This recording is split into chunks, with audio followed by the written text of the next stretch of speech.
Bismillahirrahmanirrahim.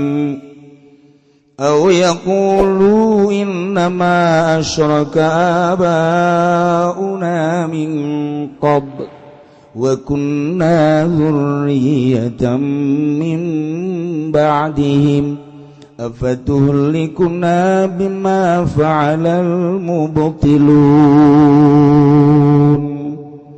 Allahu a'lamu bimuradi aw yaqulu atawa yang ngucap ya dzurriyyat bita mangga macana aw taqulu wal ya ila yapil mudiin dalam panggonan dorail kufar sepirang-pirang kafir yaumal kiamat ing dalam dina kiamat inna ing satuna ingsun sadaya ku ana ingsun sadaya an hadza saking kelahat tauhid tegese tauhid gopina iku kang lali kabelan arif bisa ora weruh ingsun sadaya hu ing hadza tauhid aw yaqulu atawa yang ngucap kitu ya tahya kufar atawa zuriat ning pasine nyakutuakeun apa pirang bapa ingsun sadaya min qablu saking sadaya qablina tegese durang ingsun sadaya anana ingsun sadaya zuriatan iku anak cucu min badihim kang datang saking sausana bauna faqat adaina makan nganuti ingsun sadaya bihim kalawan abaun abatuh likuna natah bakka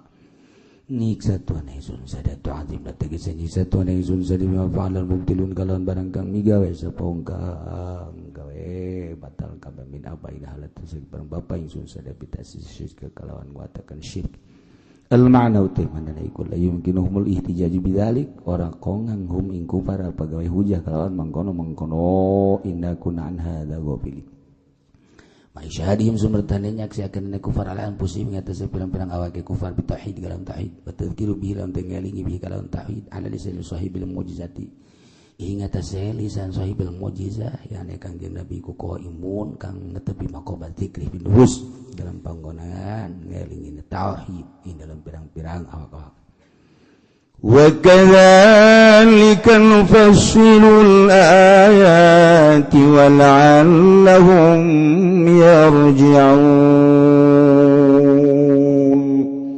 Wallahu a'lam bimuradi wa kadzalika lan halaika mangkono tafsilu mertalakeun ingsun agung alayat ing sagaya ayat nu bayina tegese mertalakeun ingsun agung haing ayat mitra ma bayanna ing pamana barang kang martalakeun ingsun agung bisa ko ing janji lihat ada baru ada penentangan ngangannya kupar kabeh ing ayat wala alahum nan manawa ya kupar je yarjauna iku babaik kupar kabeh an kupar saking kupar kufar kabeh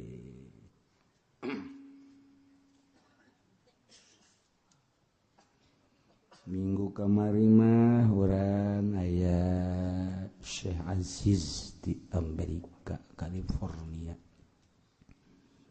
lain jelema sambaraga eta masyaallah keur ngobrol nyaritakeun abah tak abahna aya ceuriknya masyaallah kadeuleu ku nyana ceurik beres geus ditanya kukula hadir nyaho begitu diajak ziarah ka Pulau Cangkir jeung ngararas aya foto abah di dieu kunyana dikiki ini yang kemarin hadir di Cilongok atuh emang ieu urang Cilongok cek ulah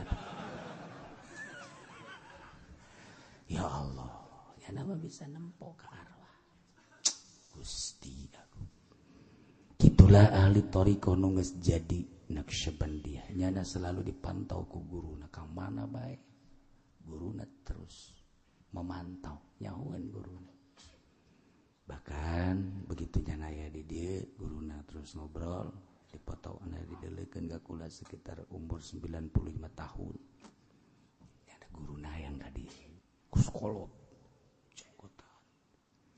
janggotan coba di dia ge loba nu janggotan mah ngan beda tuh janggotan tah eta masyaallah zarah ka ditu ka luar batang hordengna ngageser tek tek tek tek tek tek tek Habib Lutfi Syekh Zaid jeung nyana ngageser cek Habib Lutfi aduh Habib Sahibul Makbarah Abdurrahman cinta senengeun ka Syekh Aziz Masya Allah jadi merenya nama jeung para arwah teh ngobrol kos saja pendi jeung kuntilanak itu sama akom itu mama kom lah itu iya atuh mantak diangkat nyana pernah diangkat jadi panglima setan alhamdulillah geus resmi nyana panglima setan kanyawanana mun aya bangunan gitu bangunan 2 tingkat atau 3 tingkat teu dieusi kan nu ngeusiana setan teh bangunan mah kos kitu teh rohna imah adalah penghuni ketika eueuh diganti tah khusus setan aya haji pendi kan ya tek setan ka nyingkir cek setan kenapa ada panglima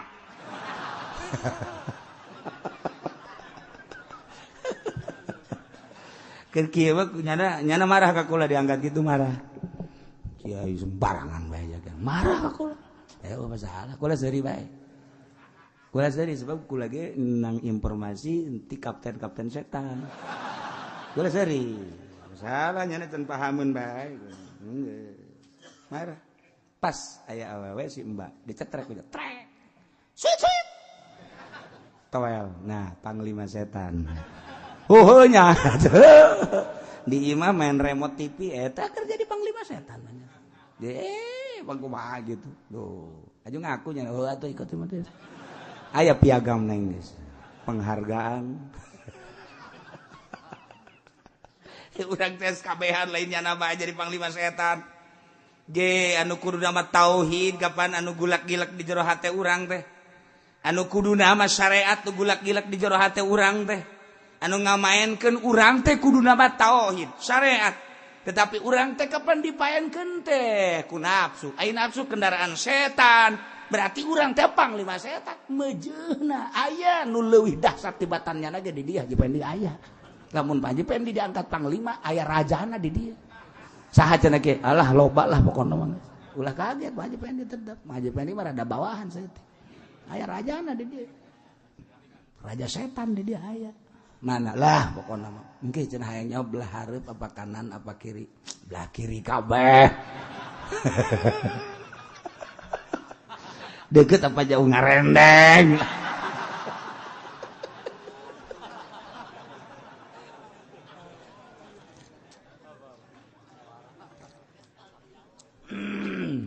iya keur carita urang kabehan teh ya jadi panglima setan sebab ngahayu-hayu ka hayang setan urang disebut panglima setan mah embung ai kalakuan horengan urang Untuk Ki Haji mending tilok baca Quran osok nge-SMS ka jahe emang lain setan. Aya bae papan jika ada. Saya tak lah lain sasa. Jurig punya lah jurig. Aduh Gusti Allah. Mantap ya pencucian otak ya kuari di dia teh. Oh aing horenganan jadi kepala setan, panglima setan, raja setan. Ngaku kuari jaheuh. Mun can dijabarkeun teh rek ngaku. Teh ngaku barang geus dijabarkeun jaheuh horenganan. Itu mantap kula teh asa-asa ngomong jeger-jeger bae. Emang kurang kula jelema ieu setan da baca. Sapira ngomong jeung setan atuh. Lah murunan kiai ge setan itu gitulah meureun itu sesama setan saling jangan saling mendahului lah. Aduh Gusti Allah mudah-mudahan urang disalametkeun tina godaan setan nu mantak urang ngaji ge supaya urang jauh ti setan aya nu kieu kiai pancena kula maca Quran bae tapi tuyul lasu cenah tuyul embungeun ka Quran tuh siana akur jeung tuyul pet atuh maca Qur'ana karena Allah apa lain heuh nya atuh asal teu karena Allah berarti eta setan kitu bae sih ulah hese kos kori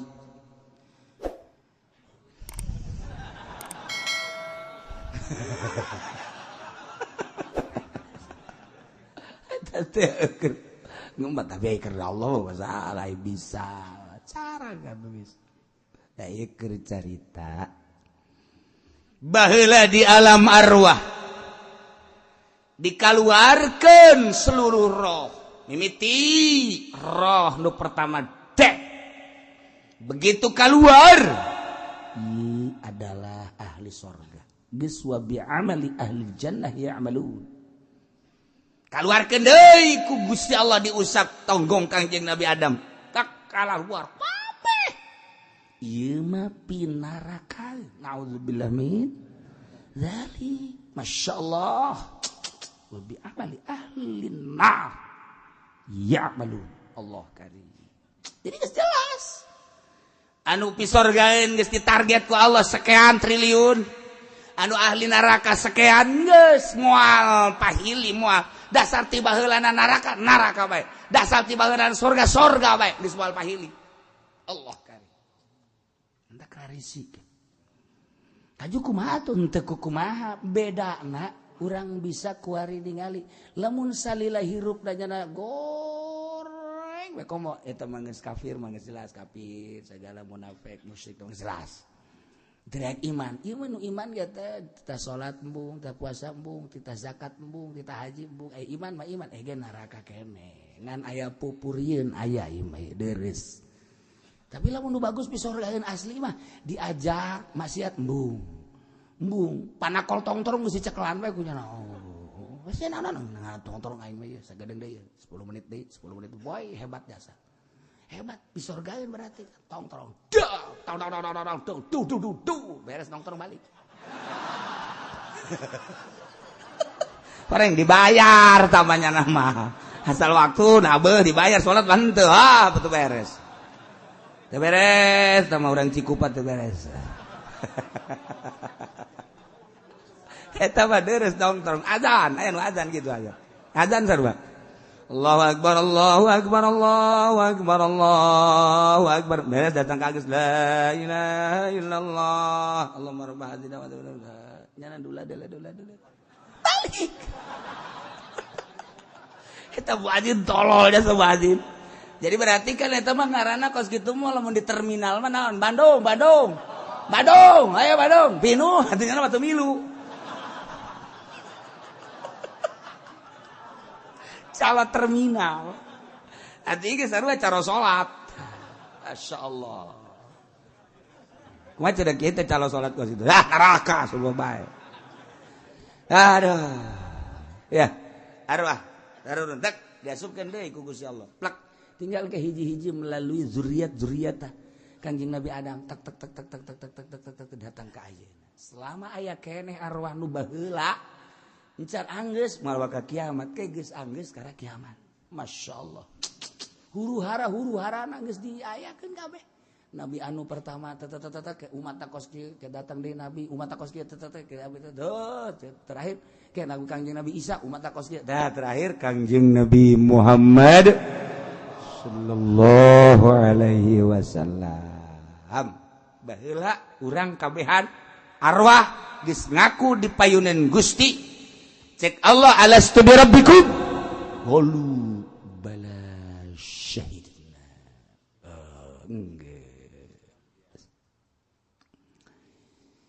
Nu mantak Gusti Allah teh nyaksikeun heula kana katauhidan supaya engke nyana di akhirat teh ulah ngarasula hiji Allah yaqulu ulah ngaromong nyana yaumal kiamat dijaga pae kiamat ketika dihisab teh ulah ngomong inna kunna an hadza ghafilin Gusti ieu teh neraka teh jang saha cak malaikat jang sia nah atuh maka dikanarakakeun Gusti. Apaan sia teh iman ka aing? Apaan Gusti abdi teh poho sehingga abdi teh nyaho kana tauhid. Apaan aing geus kirim Rasul. abdi teh zamanna jeung Rasul teh kapan jauh Gusti Rasul mah baheula tahun genep ratusan Hijriyah tahun genep ratusan Masehi ai abdi mah ayana tahun 2000 tahun 2015 jauh ka Nabi pan aya Ki Pudoli ayo sih kadenge Gusti Ki Pudoli jauh pan aya di TV kecepot ayo mana cepot dah? Ayo, tuh datang ke cepot. Siapa dakwah lain? Wallahu alam.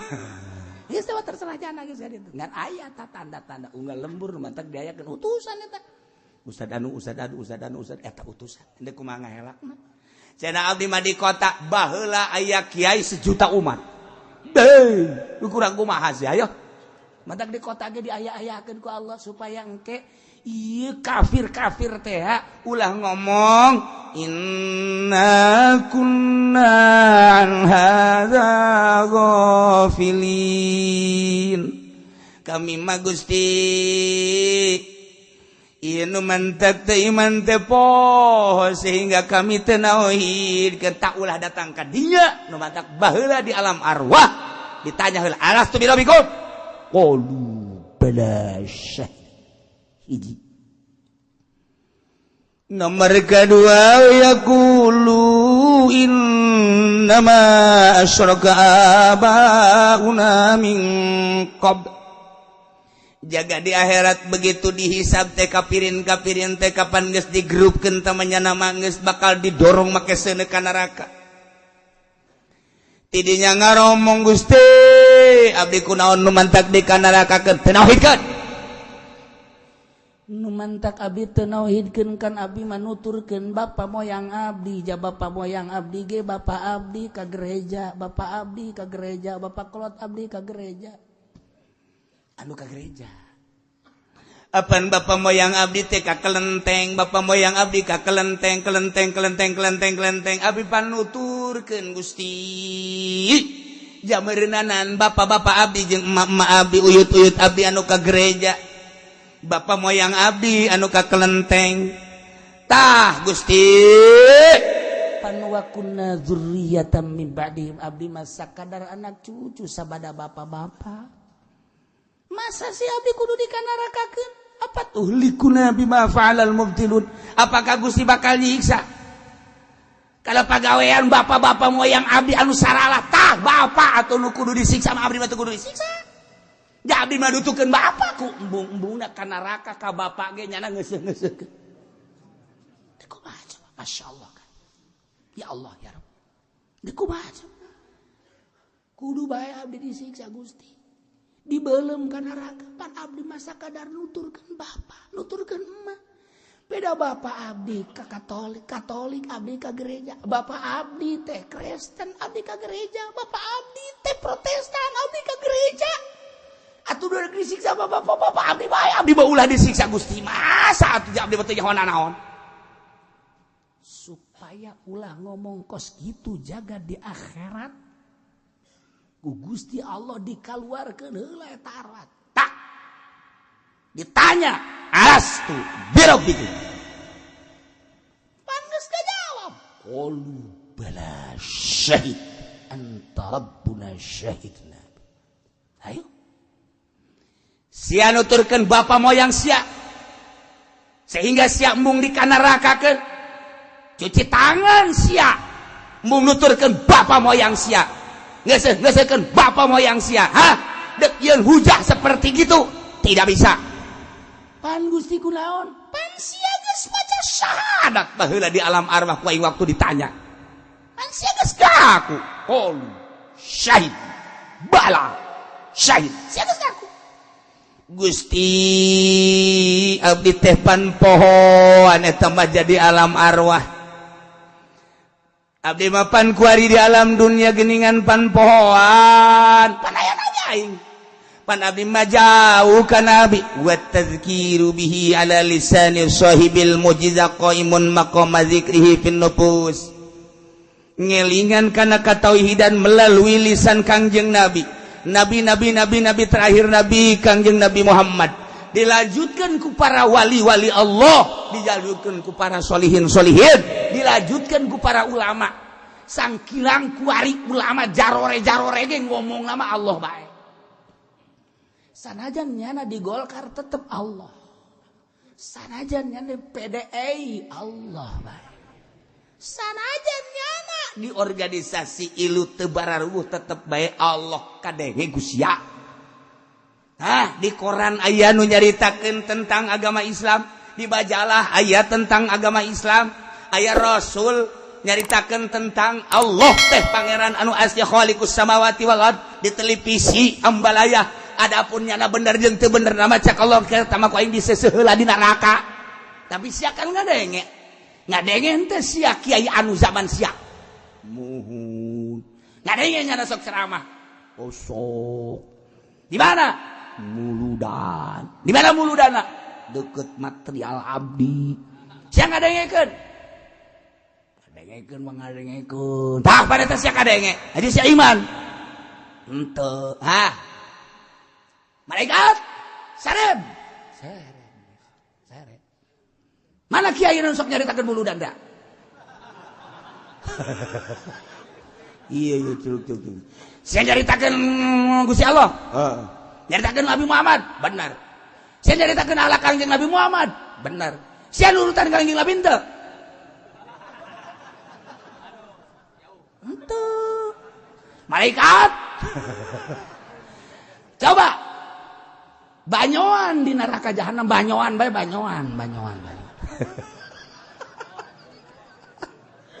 Kabatur bisa Muhammad. Wah, akhlak Kangjeng Nabi mah di mana-mana mapahnya nama tungkul Aisyah. Hampura Gusti sok tangga. Kangjeng Nabi mah akhlakna di mana dahar teh nya nama make yamin laisa bisyimal, sebab syimal mah yadu setan. Aisyah sakapeung make kenca. Kangjeng Nabi mah tilok make lepis. Aisyah amere bupati sama lepis. Sia hayo sia ta. Malaikat ulah kebal teh banyoan bae make cai nu pangpanasna di banyoan. Ya, kumaha tadi banyak. Ya melepuh sih. Maju dagingnya kalah luar biasa. Tinggal tulang doang. Kumaha panas? Wallahu a'lam. Banyak kan enggak sih eta coba. Si eta aya jadi dia. Tuh. Ieu geri ya Allah. Ibakeun heulanan. Tah, ieu kafir. Munafik. Musik. Anu nyana dek berhujah di hareupeun Allah. Gusti ya abdi mah poho, teu bisa kitu. Gusti, ya abdi mah nuturkeun bapak, teu bisa kitu. Sebadan aya Rasul. Abdi mah jauh teh Rasul. Aya nabi-nabi, aya wali-wali. Abdi mah pan teu ka zamanan wali-wali sanga mah. Aya ulama-ulama kiai. Siap tahun sabaraha? Hirup sia, ayo. Abdi mah tahun 2015. Zaman saha sia? Zaman Ki Soleh. Sia ngadegeun teh ka Ki Soleh kafir. Henteu. Sia Ki Soleh mah tuh ka ditu ka sorga sia. Nah, sia ayo. Mata kayu bae geus kiai mah pokona anu bener untuk mau ceramah bae geus pokona. Ayo geus tah mah urusan ikhlas jeung teu ikhlas mah tah mangke ku mangke tah mah geus lah. Pokona ayo bae geus di partai, anu di organisasi, anu di pemerintah, anu di pondok ayo wae ceramah nyeramahkeun Allah. Abeh engke ieu kafir-kafir teu bisa ngahujah. Sakitu masyaallah.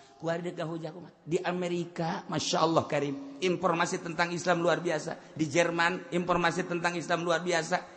Di Moskow, Soviet, luar biasa tentang Islam. Bahkan gigih jasa di Uni Soviet ya, dekat kan ke Uzbekistan. Orang Uzbekistan mati baheula nya nama dakwah. Nu datang ke Indonesia ge Ibrahim anak Sabandi orang Uzbekistan. Wali sangat. Urang kuari di dieu ge dang baheula komo urang Uzbek datang ka ayeuna. Terus mah. Mantak geus ngaharewas ka kula kiai keur pengen tahu ulama yang paling istimewa di Moskow ada. Boh, cukup di Moskow iya di Uni Soviet. Nanti saya ajak kiai ke sana. Masyaallah, aing ditembak poli. Di sana ada di jantung kota Uni Soviet Moskow. Di situ ada ulama yang sulit diketemukan, orangnya orang Uzbekistan. Masya Allah Karim. Banyak orang yang masuk Islam ke situ. dia dakwah terus geus aya masjid di dinya anu ngarumatna masyarakat urang Uzbekistan ya Allah terus bae anu terus dakwah di Amerika mayoritas urangna urang Uzbekistan nu dakwah Suriah Uzbekistan di Amerika terus di Belanda nya nama terus bae dakwah teh ya Allah ya Rabb tetapi urang ge boga ye napas anu seger diakui di dunia dakwah Islamnya orang Indonesia sebab orang Belanda loba nu asup Islam karena dakwah orang Indonesia di Amerika ge sebagian asup Islam karena dakwah orang Indonesia termasuk di Jerman aya nu loba nu asup Islam dakwah orang Indonesia jadi aya orang Indonesia tetap jolodok tetap urang mana cenah teh kiai KTP na teh nyawa KTP na nu di Amerika urang Sulawesi anu di Jerman urang Jawa Timur anu di Belanda urang Jakarta ila laga dia Masya Allah tah anu di Amerika tah urang Sulawesi pohara jasa dikagumi tambah dikagumi di Amerika urang Indonesia di Belanda urang Indonesia ya Allah di sisi lain urang Indonesia pernah mencuat dunia jadi vokalis di Belanda urang Lampung urang eta Maluku tah je siapa teh nyawa dicaritakeun lagu ieu orang Indonesia emang kumaha gitu Masya Allah urang kula lamun nyanyi gitu lagunya nah tuh bisa ye tuh siapa ngalah-ngalahkeun ka aing ya nadana nah kajuan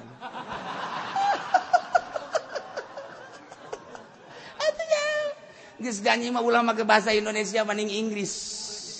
Masya Allah. Eta orang mana? Orang Indonesia. Orang mana? Orang Lampung. Yeay, hebat dah. Nah, ieu mah kuarikeun carita dakwah. Kajian mah nu kos kitu mah Ambalaya. Ambalaya orang Indonesia mah jago judi sadunia orang Indonesia. Di Malaysia, Amerika eleh, Jerman eleh, orang Indonesia di Malaysia. Judi naon? Mali bejakeun. Nu bogana sa mali bejakeun di Malaysia ayana. Bupati ge sok dari itu segala gubernur. Kumpul-kumpul doang. Sekali-sekali lah judi. Cina, lobana Cina malu. Ambalaya di Malaysia. Di mana cenah? Hayu ge ka ditu naik tongkang. Naik tongkang kayak ngebebes ya ka ditu. Aduh Gusti Allah. Indonesia dakwah lain lalagan. Masya Allah hebat. Lamun baheula di Mekah imam haram orang Indonesia nu dipilih jadi imam haram teh minimal kudu hafal tafsir 3 berarti geus di baheula kapan di baheula Syekh Ahmad Khatib Syambas imam haram Syekh Nawawi baheula kungsi jadi imam haram kabelah dieuna terus ya kitu Syekh Ma'mun Banten Soleh eta teh kungsi jadi imam haram kemudian Garut itu pernah jadi imam haram. Ya Allah ya Rabbi, lain letik-letik Indonesia mempengaruhi dunia dalam bidang dakwah. Kuari ge masih terus. Ngemantak lamun di Amerika tajauh ke Allah, teu bisa bieu hujah. Teu bisa. Di Jerman kuari teu jauh bawa pangeran Allah, disiksa bae tetep jana deuk berdalih kumaha moal bisa.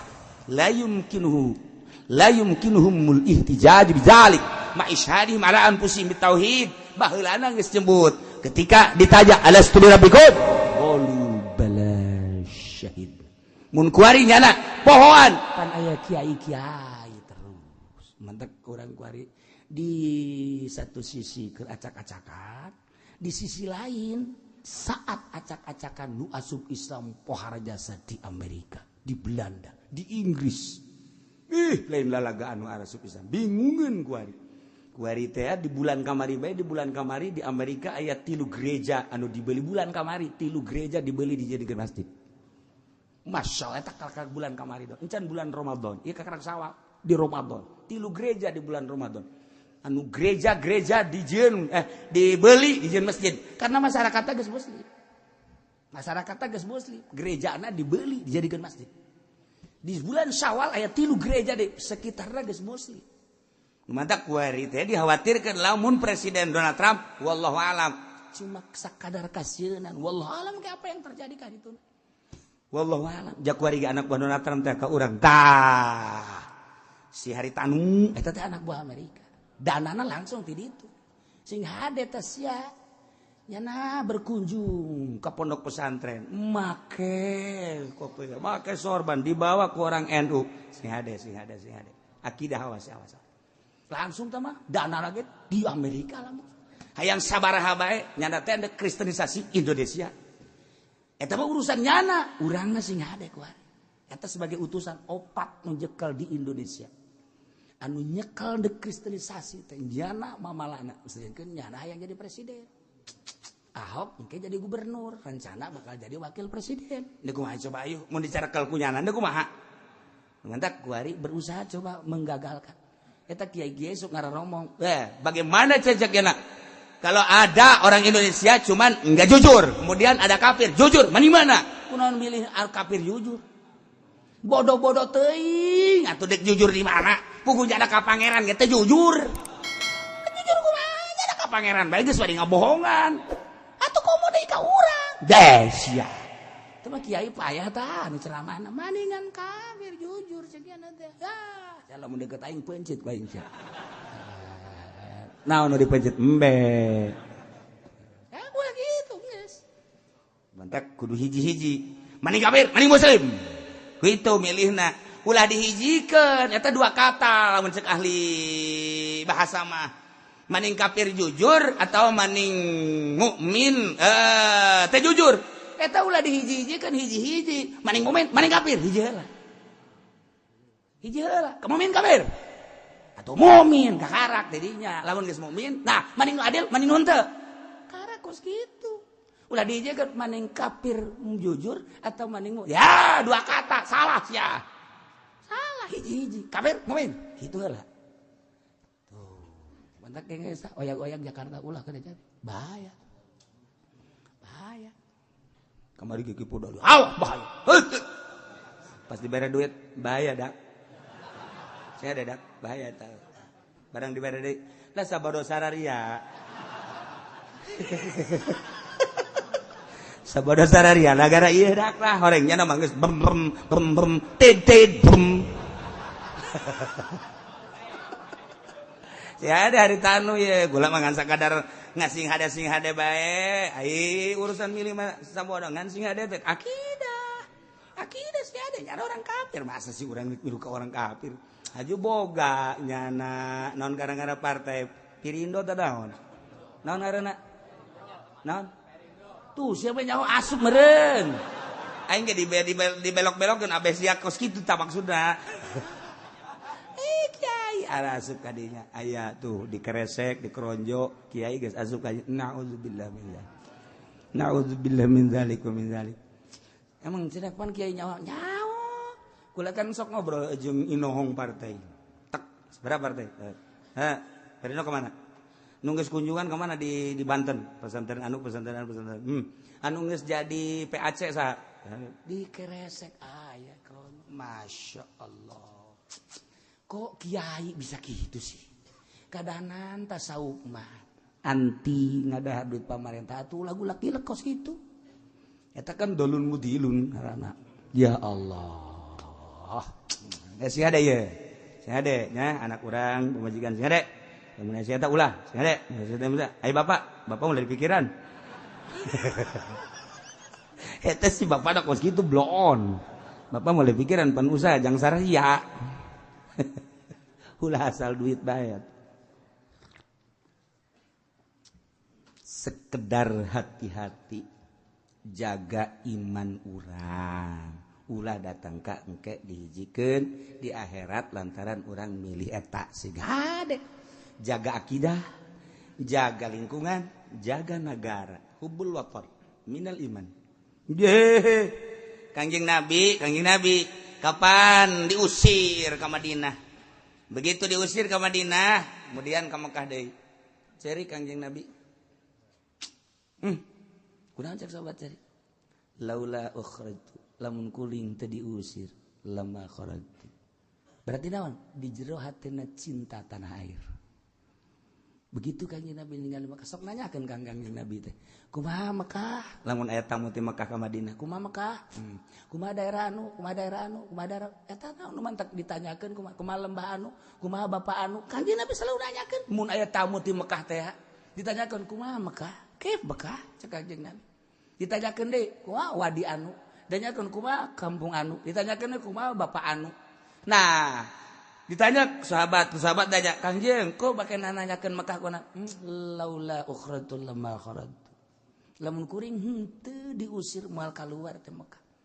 Kuring teh cinta Mekah lantaran aya Baitullah. Nah, ieu keur carita Kangjeng Nabi cinta tanah air. Atuh urang ge pertahankeun tanah air. Mahnya kudu kafir cincek kudu jadi di dieu ngalalakon. Je Sundatan lah tuh. Masya Allah. Ieu mah jang dalil we ge di akhirat aing ge bisi ditanya ku Allah. Bajar aing satuju henteu Gusti. Saha caksina Haji Makmun beres. Eueuh ngabesan. Teu bisa para saksi Haji Pendi mah nya mah.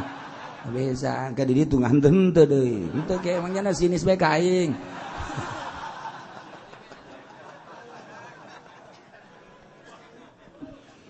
وَكَذَلِكَ نُفَصِّلُ الْآيَاتِ وَلَعَلَّهُمْ يَرْجِعُونَ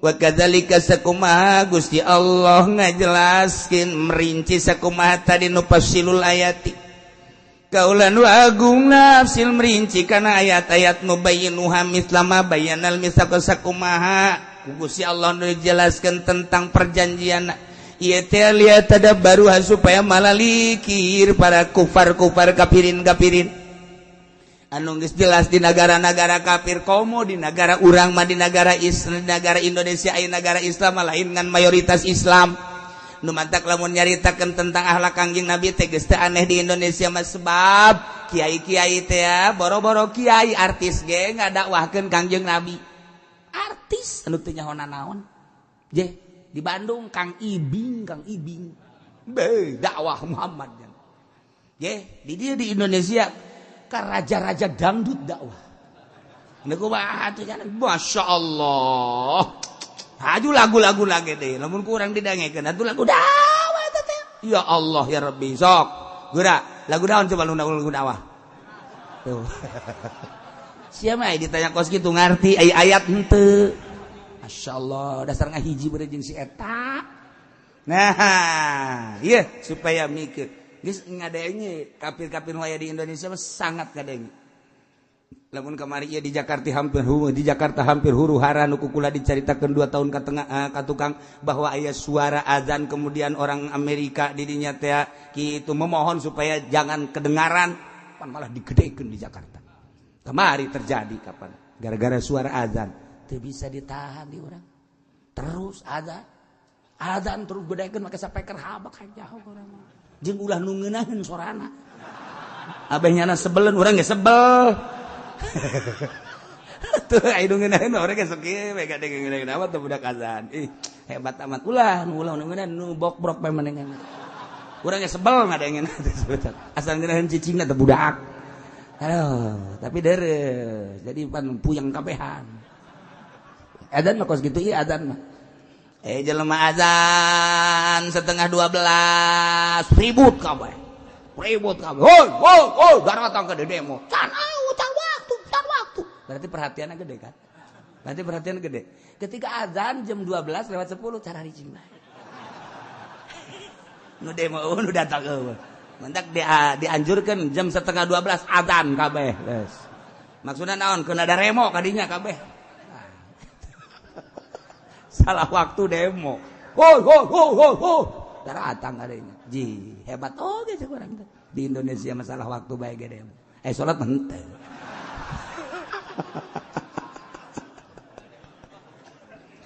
Wa kadzalika nufassilul ayati kitulah. Sakumaha Gusti Allah ngajelaskeun sakumaha tadi perjanjian-perjanjian di alam arwah.